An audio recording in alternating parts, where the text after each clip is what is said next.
We are sorting through all the results for you today. From South Fulton to Stockbridge, voters across Metro Atlanta let their voices be heard. That's right. And in Marietta, the four-term mayor narrowly won re-election, only winning by less than 100 votes. Every vote counts in these elections, guys.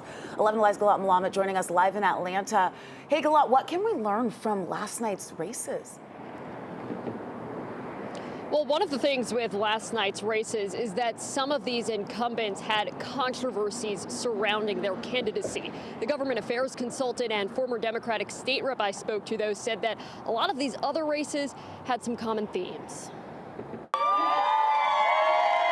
It was all smiles for several mayoral challengers across Metro Atlanta. In the crowded field for mayor of South Fulton, there will be a runoff, but incumbent Mayor Khalid Kamau won't be on the ballot after receiving less than 5% of the vote. Mayor Kamau was running for re-election despite being accused of misusing city funds and pleading not guilty to criminal trespassing. A change needs to happen, which is going to.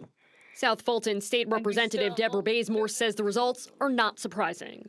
With everything that has transpired, I believe that the city and the constituents need to know that their tax dollars are being spent wisely, that they have someone at the helm that is concerned about their everyday life. Another mayor who's faced controversy and lost re-election is Stone Mountain's Beverly Jones. She's faced scrutiny related to financial control of city bank accounts. Incumbent mayors in Newnan and Stockbridge also lost. Meanwhile, Roswell and Sandy Springs incumbents will have to defend their seats in a runoff.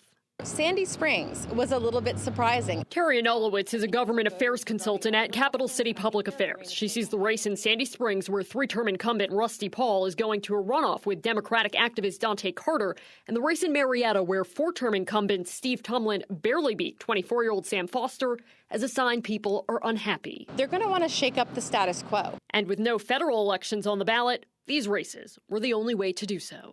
If they see these men who have been in these offices for several terms and they feel like they're not doing enough, they are going to make a change, even if they're not necessarily comfortable with who the candidate is. The runoff election for these municipal races is December 2nd. Live in Atlanta, Galat Malamet, 11 Alive News. All right, thank you so much, Galat, for breaking that down for us. A very big night last night.